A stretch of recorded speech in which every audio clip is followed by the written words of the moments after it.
So hello আর welcome back to another blog the mad লিপিকেতে জানাই তোমাদের সবাইকে স্বাগত। আজকে ব্লগটা শুরু করছে প্ল্যানেট মেট্রো স্টেশনের সামনে থেকে। একটা বিশেষ জরুরি কাজে যেতে হচ্ছে হাওড়া ময়দান। এখানে আমি রয়েছে এবং এখানে আমাদের সঙ্গে দীপ রয়েছে। দীপ হাই করে দেয়। দীপ খুব গম্ভীর এবং আমরা দুজন যাচ্ছি হাওড়া ময়দান। সেখানে কিছু কাজ রয়েছে এবং খুব তাড়াহুড়োর মতো যেতে যাওয়ার জন্য আমরা যাচ্ছি। এই প্রথম আমি ফার্স্ট উঠছি গঙ্গার তলার মেট্রো দিয়ে। সেটাই তোমাদের সঙ্গে যতটুকু পাবো কভার করবো। তো এখন মানে রয়েছে হচ্ছে প্ল্যানেট থেকে টিকিট কাটলাম, 10 টাকা নিল হাওড়া ময়দান পর্যন্ত। এখান থেকে সরাসরি যাচ্ছি Howrah Maidan with underpass water.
দাঁড়িয়ে রয়েছি, একদম নিচে চলে এসেছি। মানে প্ল্যানেট মেট্রোটা যেখানে, তার থেকেও নিচে কিন্তু এটা কত ফিট বা এটা ডিটেলস আমি কিছু বলতে পারবো না।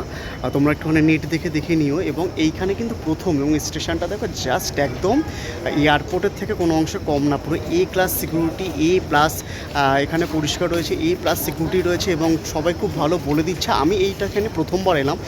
এখানে যেটা রয়েছে এই ফ্লোর থেকেও আরও বেশ কিছুটা নিচে হচ্ছে ট্রেন লাইনটা এবং সেখানে ট্রেন চলছে।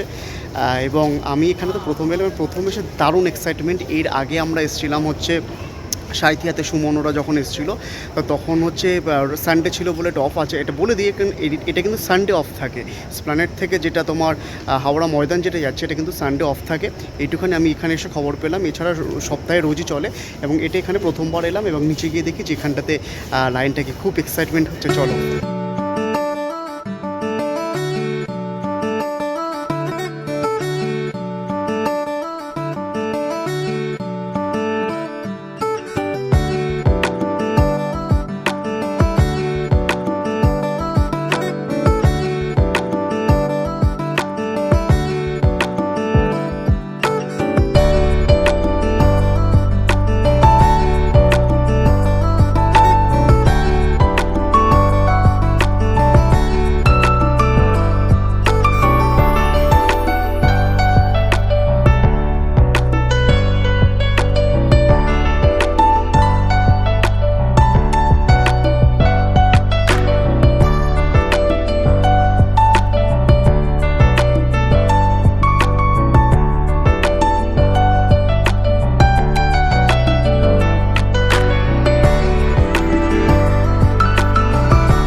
এসছি ট্রেনের ভেতরে, খুব এক্সাইটমেন্ট হচ্ছে যে আমাদের ইন্ডিয়াতে, ভারতবর্ষে আমি গর্বিত যে আমি কলকাতাতে বসবাস করি এবং কলকাতার মধ্যেই কিন্তু এটা একমাত্র সম্ভব যেটা গঙ্গার নিচের থেকে যাচ্ছে মেট্রোটা।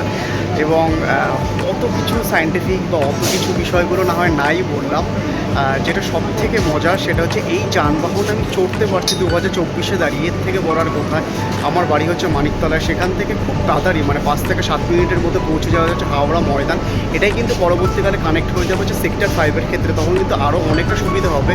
এই ট্রেনটা যখন এলো হাওড়া ময়দান থেকে, তখন সাধারণ মানুষের এতটাই সুবিধা হলো যে এই মানে হাওড়া থেকে তুমি সল্টলেক বলো বা নর্থ ক্যালকাটা বলো বা যে কোনো জায়গা বলো, এত তাড়াতাড়ি কানেক্ট করে দিচ্ছে। এবং সব থেকে মানে বাঙালি হয়ে বা পৃথিবীর যেখানেই বাঙালি থাকুক না কেন, কলকাতাবাসী হয়ে এটা ভীষণভাবে গর্ব হওয়ার কারণ, রাজনীতি বা সমস্ত কিছু দূরে সরিয়ে রেখেছে এই যানবাহনটা কিন্তু কলকাতাতেই একমাত্র চলছে। এবং আস্তে আস্তে হয়তো ভারতবর্ষের সব জায়গাতে চলবে, কিন্তু ফার্স্ট এটা চলছে। ওই একটা কথা আছে না যে Bengal things today, India things tomorrow.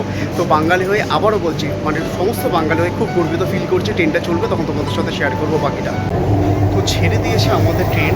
আপাতত এসপ্ল্যানেড থেকে চলছে হচ্ছে 3খানা স্টেশন, এসপ্ল্যানেড, তারপর হচ্ছে মহাকরণ, তারপর হচ্ছে হাওড়া স্টেশন এবং তারপর হচ্ছে হাওড়া ময়দান। এবং প্রতিটাই মানে গোটা ভারতবর্ষের সবাই যেখানে রয়েছে।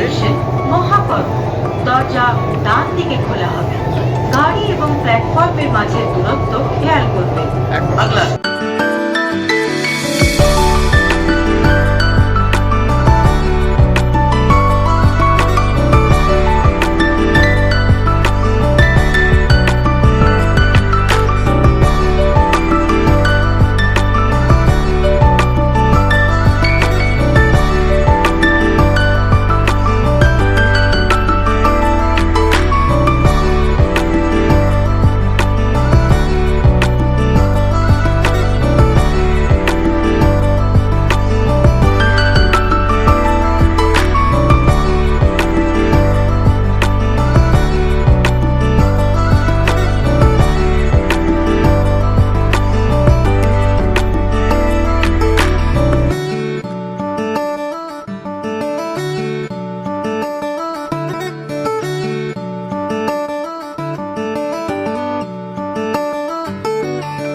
তো চলে এসেছি মেট্রো থেকে একদম ওপরের বাইরে। এবং ওপরে বাইরে এখানে আসার পর এখানে বাস স্ট্যান্ড বা কিছু, হাওড়া ময়দানে আমার খুব কম আসা। এখানে আমার পিসির বাড়ি, ওই খুব কম মানে বছরে একবার দুবার কি খুব অনুষ্ঠান হলে আসা। মেট্রো করেতে প্রথমবার এলাম, বাসে করে খুব কম। তো এই জায়গাটা আমি সঠিকভাবে চিনি না। তো যাই হোক, ব্লগটা এখানে আপাতত কিছুটা মানে ক্ষান্ত রাখছি।